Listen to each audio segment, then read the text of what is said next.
Tu vari turpināt sev melot.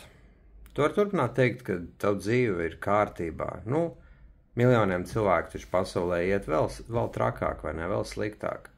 Un tu pamosties no rīta un ir bijis, kā teikt, puslīdz labs miegs un nav jau tik slikti beigās, vai ne, un tu ej uz to darbu un dari tās lietas, un tu zini, ka tev nav normālas attiecības un finanses klibo un viss pārējais ir diezgan slikti, bet tu mēģini sev tā, kā teikt, uzpumpēt, vai ne, uzmotivēt. Nu, nav taču tik slikti, nu, citiem iet vēl sliktāk, vai ne?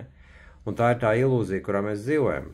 Un tavs prāts mēģina to visu uzturēt, to ilūziju, tos melus, tāpēc, ka tā vismaz var izdzīvot. Tā vismaz ir kaut cik izturami. Savādāk, ja būtu sev jāatzīst, kad lietas ir pavisam sliktas, tad jau psihe nevar to, kā teikt, pavilkt, būtu ļoti neizturami dzīvot. Tāpēc mēs visu laiku sev melojam. Bet viena lieta, kas nav ilūzija, un viena lieta, kas ir īsta, ir sāpe, ko tu jūti, vai ne? To nevar aizmelot prom un noliekt, nekādā veidā. Var mēģināt būvēt tās ilūziju pilis, vai ne, kaut kā racionalizēt to visu. Bet tas, ko tu jūti te iekšā, viņš jau prom neiet. Viņu var nomērdēt, vai ne, alkohols, visādas aizmiršanās, kā tik mēs nevaram aizmukt no realitātes, bet tā sāpe turpina par sevi atgādināt atkal un atkal. Un sāpe ir īsta. To nevar ignorēt.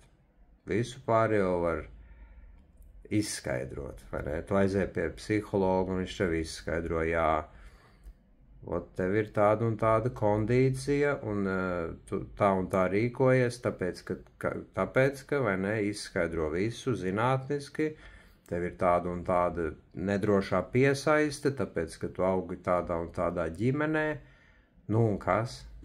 Kā tev tas palīdz tai sāpei? Tu uzzināji, ka tev ir tāda piesaiste. Tev pateica, ka tev ir jāmācās vilkt robežas un tam līdzīgi.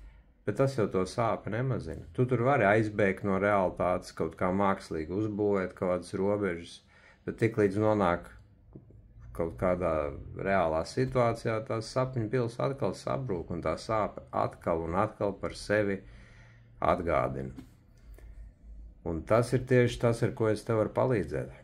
Es tev varu palīdzēt saprast, kur tā sāpe radās un kāpēc tavai psihei vajadzēja viņu paturēt. Un ne tikai vajadzēja, bet tas bija nepieciešams viņu uzņemt sevī un paturēt. Un tad to sāpi mēs izņemam ārā un mēs dziedējam un mēs palaižam. Un tu beidzot vari uzelpot, tu beidzot vari sākt dzīvot, jo tā sāpe pazūd, tu viņu vari palaist. Nāc uz izaugsmesterapija.com, piesakies uz brīvo konsultāciju, un es tev visu parādīšu.